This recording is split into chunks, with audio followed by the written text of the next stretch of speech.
ပြီးဒီ pattern ဆွဲဖို့အတွက်ကအမတို့ basic ခေါင်းဝင်လေးတစ်ခုရှိရမယ်နော်ဒီခေါင်းဝင် pattern ဆွဲနည်းလေးကိုမသိဘူးဆိုလို့ရှိရင်ဟိုးအရှိမအမအရင်ဆုံးသင်ပေးခဲ့တဲ့ခေါင်းဝင်အထည်လေးမှာပါတယ်အဲ့ဒါလေးကိုသွားပြန်ကြည့်မယ်နော်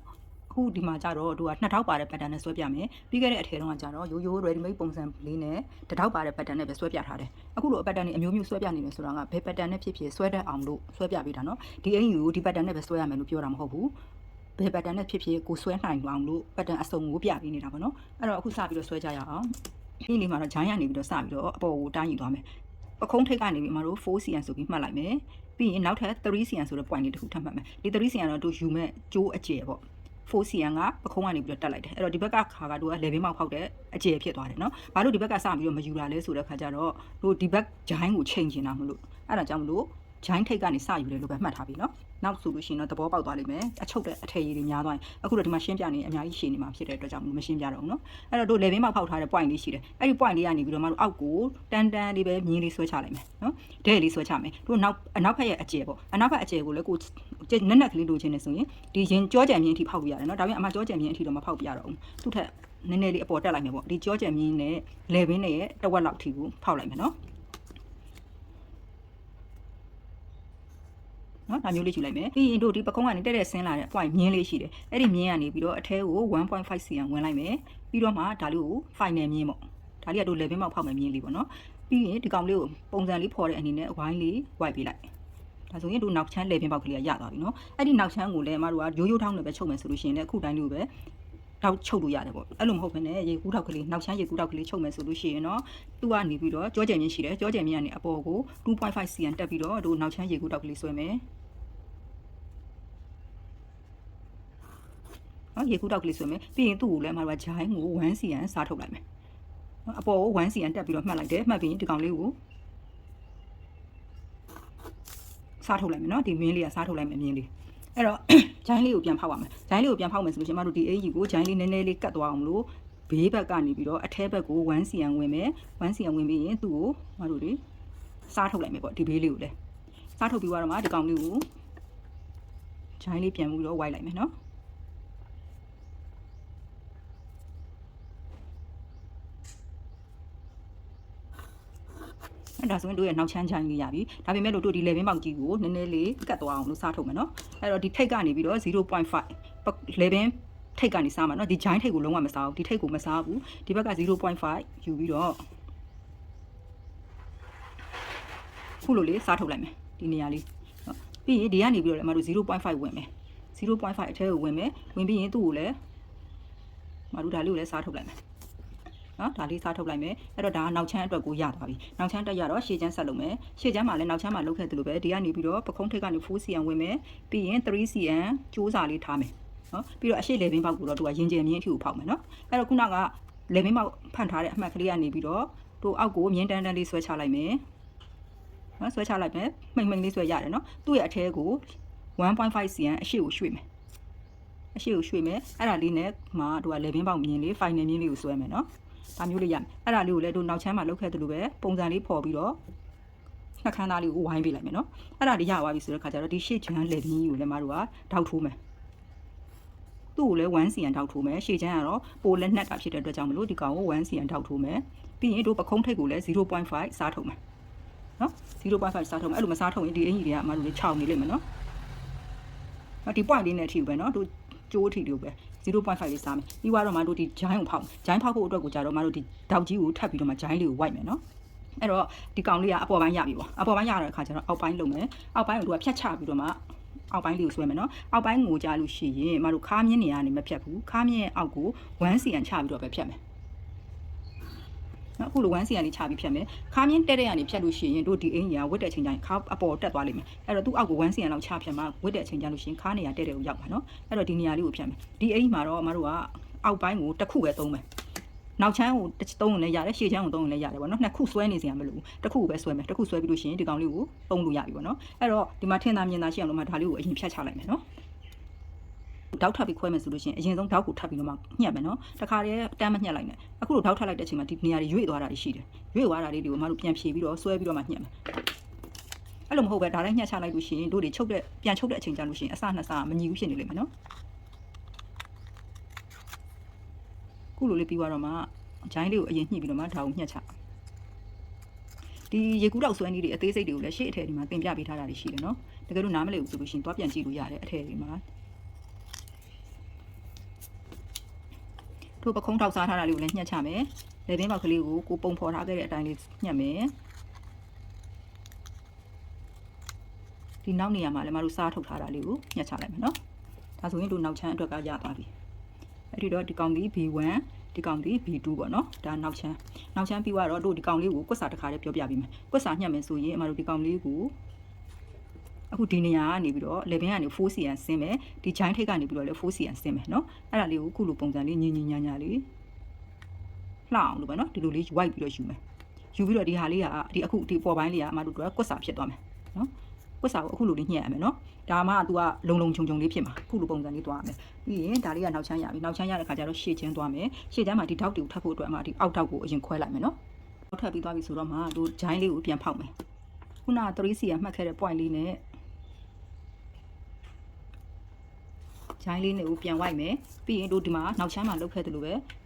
ခန္ဓာကိုယ်အတွင်းဘက်ကို 1cm ထပ်ဝင်မယ်ဝင်ပြီးရင်သူ့ကိုစားထုတ်လိုက်မယ်နော်ဒါလေးကိုစားထုတ်လိုက်မယ်ပြီးတော့မှတို့ခွဲချမှာဖြစ်တဲ့အတွက်ကြောင့်မလို့အမတို့ရေကူးတောက်ကလေးပြန်ဆွဲမယ်နော်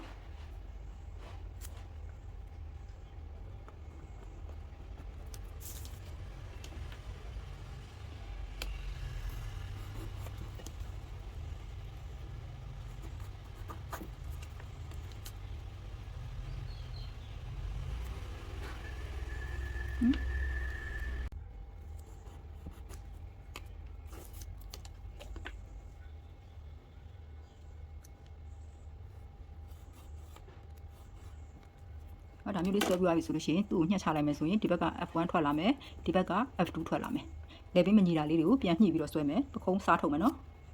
ရှေ့ချမ်းလေးကိုလည်းသူကနောက်ချမ်းမှာလောက်ခဲ့တယ်လို့ပဲ 1cm ထပ်စားထုတ်လိုက်မယ်ဒါမှသူကဂျိုင်းပေါက်ကလေးကပြန်ပြီးတော့ကျင်းသွားမှာဖြစ်တယ်နော်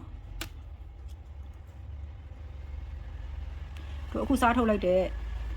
ဒီဟာလေးကိုလည်းပြန်ထပ်ပေးမယ်နော်ပြန်ထပ်ပြီးတော့မှအမတို့လည်းညှက်မယ်ဂျိုင်းညက်ပြီးတော့မှတောက်ထပ်လိုက်တဲ့ခါကျတော့ဒီမှာနည်းနည်းလွဲသွားတယ်နော်အဲ့လွဲသွားတော့ပြန်ပြီးတော့ထပ်ဖြည့်ပြီးတော့မှဒါလေးကိုပြန်ညှိမယ်နော်ပြန်ညှိပြီးတော့မှညှက်ချမယ်အရင်ဆုံးတောက်ကိုအရင်ထပ်ပြီးတော့မှညှက်ရမှာမေ့ပြီးတော့တောက်ကိုမထပ်လိုက်မိတဲ့အတွက်ကြောင့်မလို့ပြီးတော့မှတို့ဒီမှာတောက်ထပ်ရလေးအတိုင်းပြန်ခွဲချမယ်နော်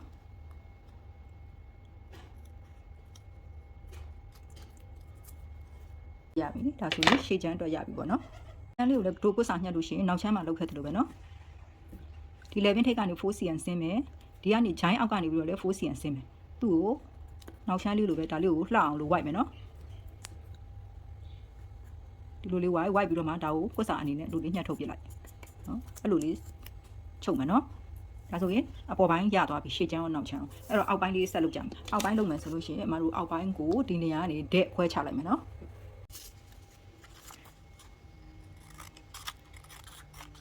သူတောက်နေရာလေးကနေပြီးတော့ညှက်ချလိုက်တယ်ပြီးရင်ဒီတောက်ချင်းကိုမတို့ခဏပြန်ထပ်ထားလိုက်မယ်နော်ဒါခဏထပ်ထားတာနော်ညင်အောင်ထပ်ပြတာကိုယ့်ဘာကိုလုပ်လို့ရှိရင်တော့တခါတည်းတန်းပြီးပတ်တန်ချလိုက်ရတယ်ဒါသင်ပေးတာဖြစ်တဲ့အတွက်ကြောင့်မလို့နားလေအောင်လို့တစ်စက်ချင်းပြချင်လို့ခုလိုလေးညှက်လိုက်တာအဲ့တော့တို့ဒီအောက်မှာဘယ်လောက်ကားသွားမလဲလို့တစ်ချက်ကြည့်လိုက်နော်အောက်မှာ 6cm ကားသွားမယ်ဒီ 6cm ကားသွားတာကိုတို့တွေမှတ်ထားမယ် 6cm ကားသွားတယ်နော်တို့ကပ်ပြီးသွားတဲ့ခါကျတော့မှဒါကိုပြန်ပြီးတော့ညှက်ထုတ်လိုက်မယ်ဒါမြင်အောင်လို့ပြချင်လို့နော်ဒါလေးကိုညှက်ချလိုက်ညှက်ချပြီးနောက်ထပ်ပတ်တန်တစ်ခုမှသွားကပ်မယ်ဒါလေးကိုအရင်ဆုံးကပ်လိုက်မယ်ငြိမ်သွားအောင်လို့နော်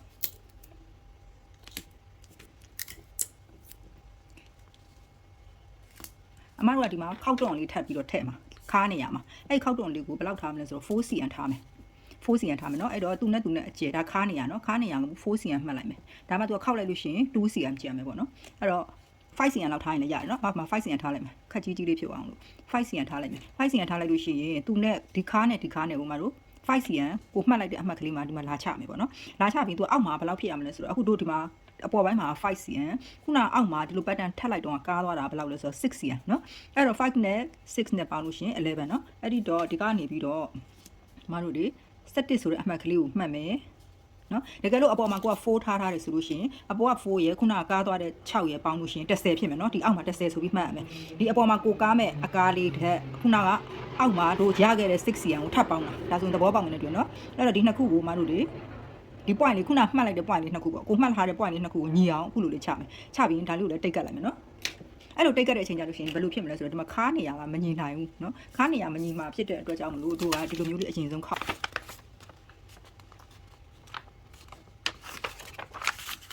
ဒီဘက်ခါနေပြီးတော့ဟိုဘက် point ကိုတွားထပ်လိုက်နော်တွားထပ်လိုက်လို့ရှိရင်တို့ဒီမှာထိတ်ရမယ်ဒီမှာထိတ်ဆုံးလေးအမှတ်ကလေးမှတ်ထားမယ်အဲ့ဒီအမှတ်ကလေးနဲ့မခုနဒီကောင်လေးကိုလာချမယ်ဒါဆိုလို့ရှိရင်တို့ပတ်တန်ပြန်ထပ်တဲ့အချိန်ကြလို့ရှိရင်မညီစရာအကြောင်းမရှိတော့ဘူးပေါ့နော်အဲ့လိုပုံစံလေးအဲ့တော့မှဒါလေးကိုတိတ်ကတ်မယ်နော်ဒါကအမတို့စက်ကတ်ရဲ့အရှိချမ်းနော်သူ့ကခောက်ချောင်းနဲ့ညှက်ရမှာဒါက F1 ဒါက F2 နော်အခုဒီလောက်အကားလေးကို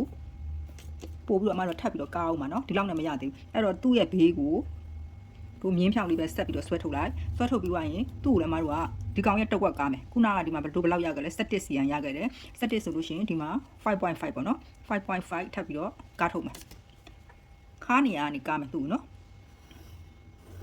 ကိုလေဘေးကိုကားထုတ်ပြီးသွားပြီဆိုရင်တို့ဒီထိတ်ကပေါ့အရှည်ကိုပြန်တိုင်းကြည့်မယ်ဒီမှာဘယ်လောက်ရလဲအမဒီမှာတော့49ရှိတယ်49ရှိတယ်ဆိုလို့ရှိရင်တို့ဒီဘေးမှာလည်း49ဆိုတဲ့အရှည်ကိုပြန်မှတ်မယ်နော်